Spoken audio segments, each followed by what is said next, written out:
What's up, guys? Welcome to Daily Dose of Reddit. This is your host, Zach, and today's subreddit is r/ChoosingBeggars.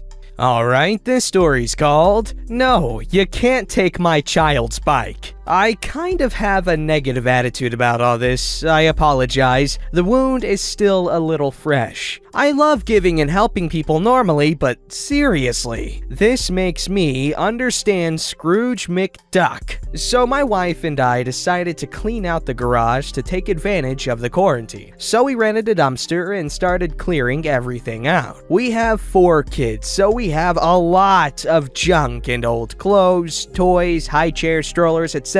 And it's all in really good condition, as my wife takes really good care of things so that we could resell it later, usually to one of her cousins. She has a very, very large family, so there's almost always someone pregnant. Normally, she'll post the items on Facebook for our friends and family, and then she'll post them for sale on Marketplace or take them to a secondhand store to try and make a little side cash. With the garage initiative, we decided we would just curb alert all items for free, and people could come take whatever they wanted. When I say curb alert, I literally mean they were in a separate group by the curb, clearly separated from the stuff that would be going back into the garage. This is important. My wife takes a picture of some of the stuff, puts it on Facebook, and then ends up texting a couple of her cousins and friends that she knows could use some stuff. She even goes through the boxes of clothes to pull out some outfits and sizes for them that she thinks they'll like. Above and beyond for them getting free stuff. It's who she is. So one of her cousins rolls up less than an hour after it's posted and says she'll take it all. Now, all of her kids except one of them are older than all of ours. So we were a little confused as to why she needed things like a high chair, box of toddler clothes, etc. But whatever. We literally just did not care. She could take them all and sell them for her own profit. We just couldn't care less at this point. So then she starts looking through the other stuff, and I told her that was the stuff we were keeping.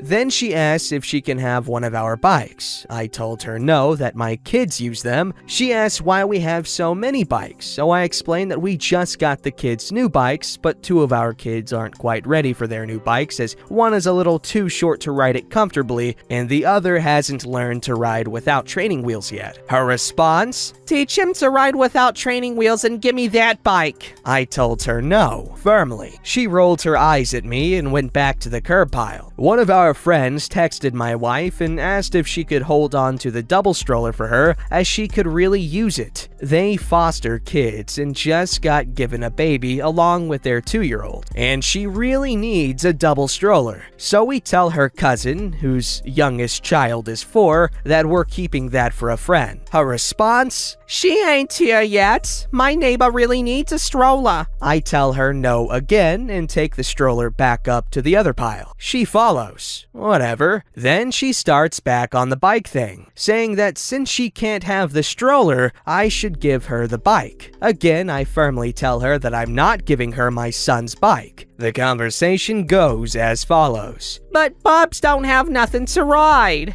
Okay, but who's Bubs? That's what we all call JJ's little boy. Oh, okay. Who's JJ? My neighbor down the road. He's done some work for my father-in-law before. Side notes, my father-in-law runs a decently large-scale rental company. He's got close to 50 regular workers, all of which are either family or considered family. None of them are named JJ. Yeah, I don't know JJ, but even if I did, he can't take my son's bike. She goes on to talk about how I could just go buy training wheels for the new bike because they're cheap, and that Bob's is going to be crushed not to have a bike. I asked why he would be expecting a bike in the first place. This goes on for a solid 5 minutes before I finally just tell her that she needs to pack up and leave. Pack.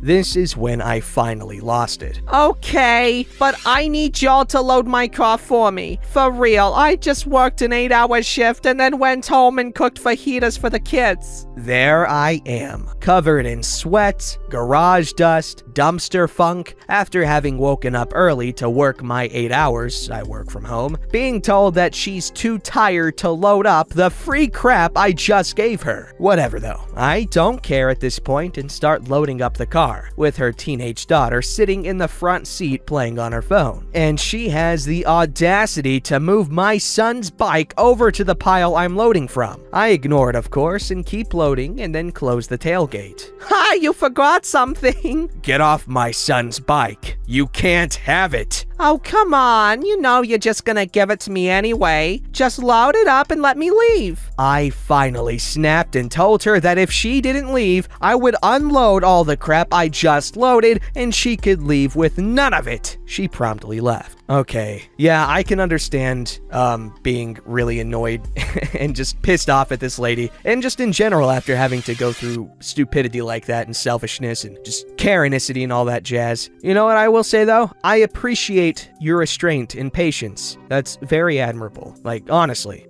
Alright, this story's called But the Children! Adventures in Selling a Horse. This happened a couple of years back and is the closest I've gotten to Choosy Beggar Bingo to date. It was so absurd, I remember like it was yesterday. Not too wild, but geez, these people. I was selling a horse. A nice horse. 5 years old, great papers, well-trained. I bought him as a yearling colt, sent him to my favorite trainer for 4 years for his finishing work, and discovered we just did not vibe. We never really did, but I had hopes it would improve with riding in time. It did not. I put him up for sale at 5 years old, because he was too nice to just look at, and taking him out for rides was more of a chore. I listed him for $3,500, which was plenty fair, all things considered. Honestly, that is a really good deal. Enter stage left. Choosy Beggar Trio. They ask the usual questions. How does he behave in a trailer and the like? Ride him around for a bit, and thus begins the biggest load of bull I've ever seen. Are you firm on the price? I'll consider offers. Well, we're looking for a therapy horse for special needs children. He would be perfect. The kids would love him. At this point, I knew I wasn't gonna sell them this horse. I would rather keep him another year than sell him to these people. Therapy horses tend to be older and laid back. They move gently. This horse was exactly none of those things. He would be perfect, but we'll have to send him to our trainer to be retrained. How firm are you on the price? I will consider offers. We'll give you $500. It's gonna cost at least $2,500 to have him retrained. I'm sorry, I can't go that low on him. I have more in training costs alone. But the kids would really like him. He's so fancy. You'd be doing a really good deed selling him to us. Think of the children. I really don't think he's appropriate as a therapy horse. He's far too spirited, and I can't go nearly so low. Well, we would send him to our trainer. The kids would be really excited to have a horse like him. The highest we could go is $800, including the tack. Most people donate the tack with the horse, so we're really doing you a favor. Lady, the bit in his mouth alone cost me $70 secondhand. So $800 with the tack? Do we got a deal? These kids are really looking forward to a new horse, and we'll have to call our trainer right away. You know what? Let me sleep on it. I'll get back to you in the morning. That at least made them leave. But as luck would have it, I completely forgot to get back to them in the morning. Missed calls from unknown numbers? I only seem to recall making the mistake of giving them my number. How strange. Voicemails? Accidentally deleted. Emails? Ignored. They didn't give up until I put a great big sold on all my listed ads. The lady I did sell him to? She was looking for a trail and endurance horse, which he was perfectly suited for. When she rode him the first time, he danced for her the way his half-brother did for me 15 years ago. She was the only person I could even dream of selling this horse to. I dropped $500 from his price. That she didn't ask for, but she was going to be riding in more mountainous terrain, and I offered to either send him to my trainer for 30 days for fine-tuning or just take cash off the price. After that, trailered him 3 hours to meet her halfway. She was grinning like she won the lottery when he came stepping off the trailer. And I bet those naggy beggars didn't even know any damn kids. That's so cool how you could have this horse for a long ass time and he won't like you, and this lady he just met, he's like, "Hey little mama, how you doing?" This story's called I Bought a Homeless Man a Meal, and he decided I need to do that every day. So for some context, I work in a smaller restaurant. I am a 14-year-old girl trying to save money for college, and I am absolutely in love with my job. I was coming in around 6 a.m. one morning, through the back as usual, and I see a man walking down the street behind the restaurant. I was gonna keep inside as it was still a bit dark out and my county has many sexual assault incidents. Something told me I couldn't just leave this man be, so I walked towards him a bit and asked if he had anything to eat this morning. He said, "No dear, I do not." So I told him to come around the front entrance of the building and I'd treat him to some breakfast. After I got clocked in, stocked the bakery, opened the doors and such, he hadn't come in yet. About 30 minutes passed and I was sad for a while. I finally saw him come in. I gave him a menu and some water while we got his food ready. He got a breakfast burger, hash browns, and a muffin. He left when he was finished eating and I smiled the rest of my shift because I was able to feed a man that morning. The next day came. I opened at 6, did everything as normal when he came in around 8. I was surprised to see him and he ordered the same thing. Part of me did wonder if he expected me to pay again, but I pushed it aside as I cleaned some tables and waited on his order. I got it ready and told him the total. His tone went sour. "It costs money." "Yes, sir. It's total amount." "But you paid for me yesterday." "Yes, I did. I try to be nice and do good deeds, but I cannot afford to do that every day." "That's ridiculous. You expect me to pay?" "Total amount." "Yes, I do. You ordered the food." He begrudgingly pulls out his wallet and gives me a 20. At this point, I'm a little shocked he asked me to pay for him once again, and almost did, as there was a point where I was nearly homeless and I really try to help as much as I can. He took his food to go and left. The next day came. Same thing, 6 a.m. He comes in around 8. He orders the same thing. I get it ready and he asks me, "Can it be free?" I responded with, "No. Unfortunately, restaurant name, cannot give food away for free." ChoosingBeggars sighs and rolls his eyes once again, citing something about my being a cooter.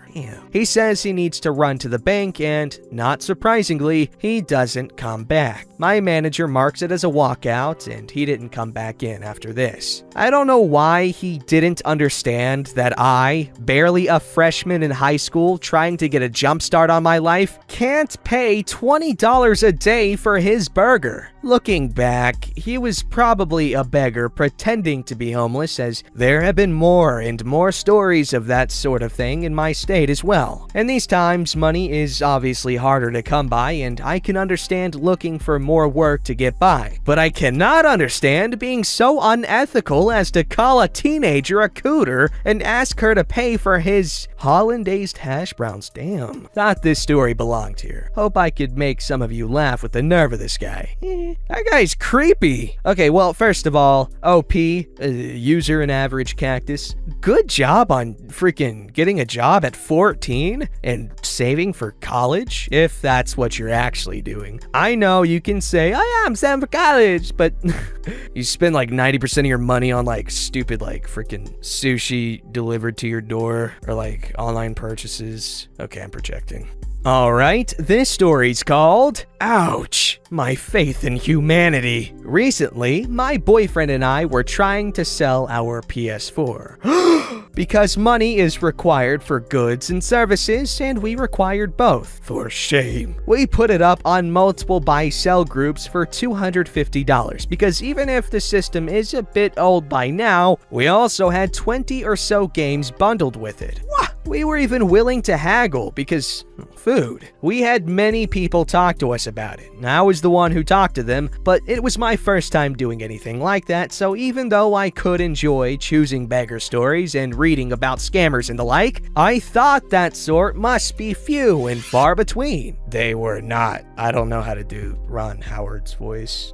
3 people stood out to me. Person 1 was perfectly lovely and cordial. He told me he absolutely wanted the system but wouldn't be paid until 4 days hence. He said, "Could we hold it?" And we were so happy to have met a nice person like that we said sure. When the day came and it was an hour until the scheduled rendezvous, I texted him to see if he was still working. "I got told I have overtime," he replied. "We don't mind waiting until later if you want," I said. "I just don't want it anymore, okay?" Would have been nice if you told us so we could list it again. Person 2 sent me a Facebook message. Hey, is this available still? It is. Are you interested? Can you do 225? 225 would be fine. How do you want to do this? Actually, there was a typo. I meant 170. Thank you, but I'm gonna have to respectfully decline. What's the lowest you'll take? I didn't bother answering. It felt like he was asking, "Hey, could you help me screw you over?" Person 3 did buy the system. We ended up agreeing on $200 because rent was due. My boyfriend met him outside to do the sale because I was at work. According to boyfriend, person 3 came with a buddy. They asked him if he'll take $180. He says no thanks, $200 or no deal. They shrug as if to say it was worth a shot and give him a very sloppy pile of bills. Being a meticulous sort of person, boyfriend insists on counting the money. There was $180 there. They tried to screw him a second time, and when he requested the other $20, they had the nerve to grumble about it. And now I just really don't want to bother with selling things to people anymore because the moral of the story is what the can we get a hey? I had to start a word with because duh. Anyway, wow, that sounds like an incredibly frustrating experience, and that's why I hate selling things online too. Don't forget to like, subscribe, and hit that bell to never miss an episode.